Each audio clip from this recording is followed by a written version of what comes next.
Hey, what's up, everyone? I am here prospecting actually in the Detroit area here on the 9 to 5 grind to speak at a conference. So just before I went up to speak to one group, my son, my cousin, and later on a few other people pinged me and told me that today we have lost a legend in John Amos, aka James Evans. Now, that kind of hit me, although I know his health has been pretty bad as of late. He's had a lot of issues with his family, a lot of bickering back and forth with his children, and that was tragic. I was speaking last night to some friends of mine on how fathers often get treated in their lives later on in years by their kids, and good, bad, or indifferent. The confusion that was going on with John Amos is kind of a good example of some things that tend to happen.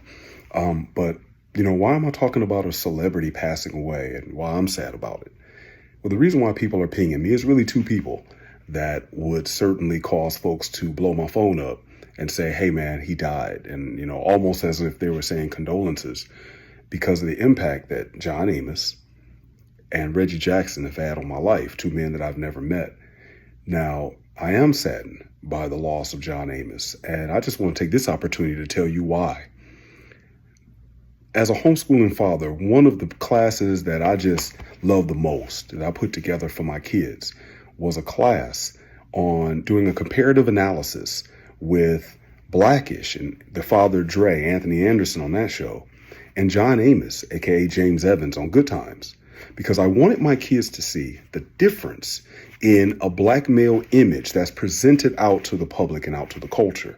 And so what we did, we watched one video. We watched one episode. I have the DVD season of Good Times. We'll watch an episode of Good Times. We'll watch an episode of Blackish.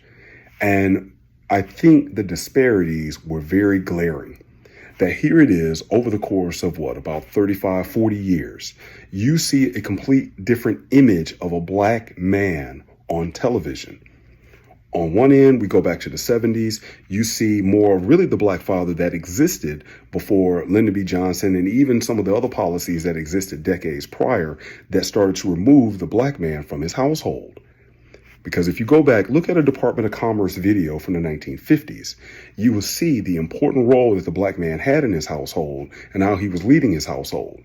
They mentioned it because they were telling companies to lure black folks. So if you want to know one reason why black folks bought Cadillacs or buy Cadillacs, they wear name brand stuff, whether they can afford it or not.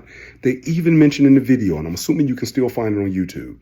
They even mentioned in the video that because blacks had been isolated and weren't allowed to have those nice items for generations prior, of course, going back to slavery, they now are clamoring to have such things because basically it gave them a form of dignity and that they were now seen a bit differently because they had those.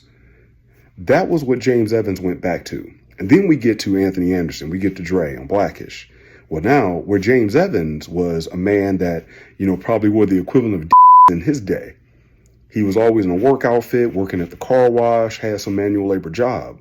But then we get to Dre, which now kind of goes into that other dude that don't diddy me, living that life of opulence. And he has this whole sneaker collection and he's always dressed in certain clothes matching. Total opposite image than what we saw with James Evans.